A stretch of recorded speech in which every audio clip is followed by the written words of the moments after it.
Hilangnya Michael Rockefeller di pedalaman Papua, misteri besar dunia antropologi abad ke-20. Pada tanggal 18 November 1961, dunia dikejutkan oleh hilangnya seorang penjelajah muda bernama Michael Clark Rockefeller, keturunan dari salah satu keluarga paling berpengaruh di Amerika Serikat.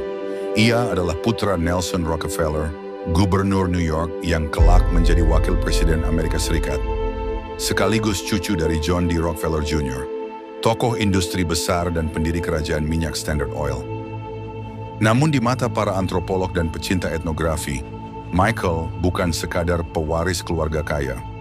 Ia adalah penjelajah berambisi tinggi yang rela melintasi dunia demi mempelajari budaya masyarakat adat Papua.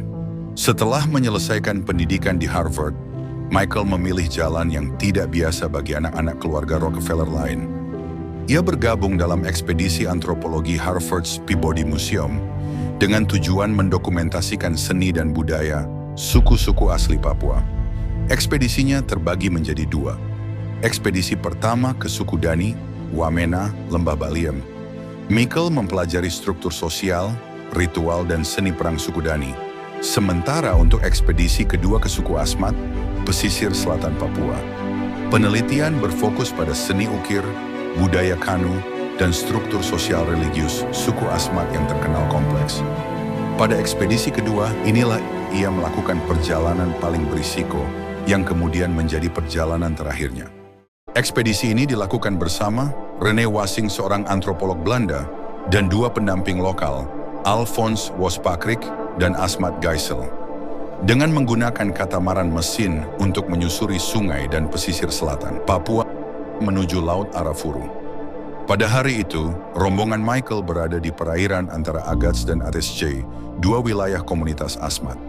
Cuaca yang awalnya tenang tiba-tiba berubah drastis, angin kencang, dan gelombang besar menghantam katamaran mereka.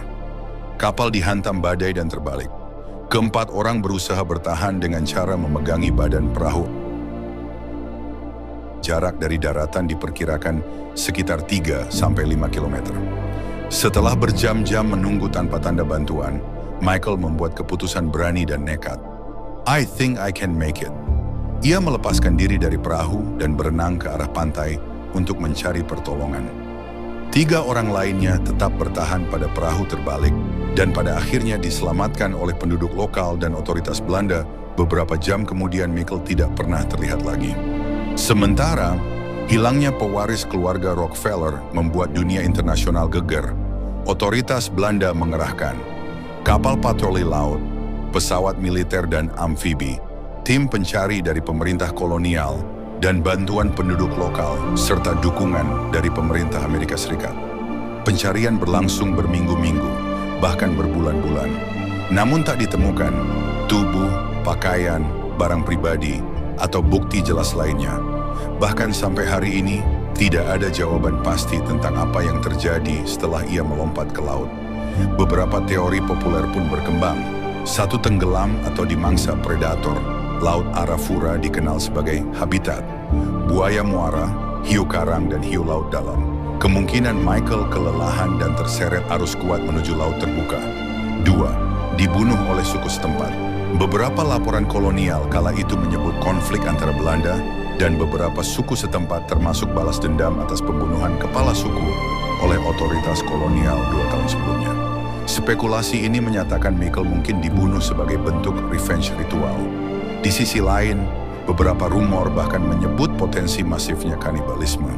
Karena pada masa itu praktik tersebut masih terjadi dalam konteks ritual perang 3 diculik atau hidup bersama suku lokal.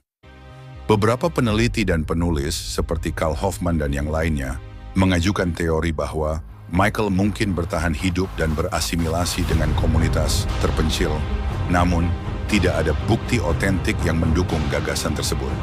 4. Ditutup-tutupi oleh pemerintah kolonial. Ada teori konspirasi bahwa Belanda menutupi bukti keterlibatan kelompok tertentu untuk mencegah konflik lebih besar, karena saat itu Belanda tengah menghadapi persoalan terkait kepemilikan Papua dengan Indonesia. Beberapa tahun setelah pencarian dihentikan, muncul foto dan potongan film yang mengguncang kembali publik. Ada kemunculan foto hitam putih yang menunjukkan seorang pria kulit putih di antara masyarakat Asmat.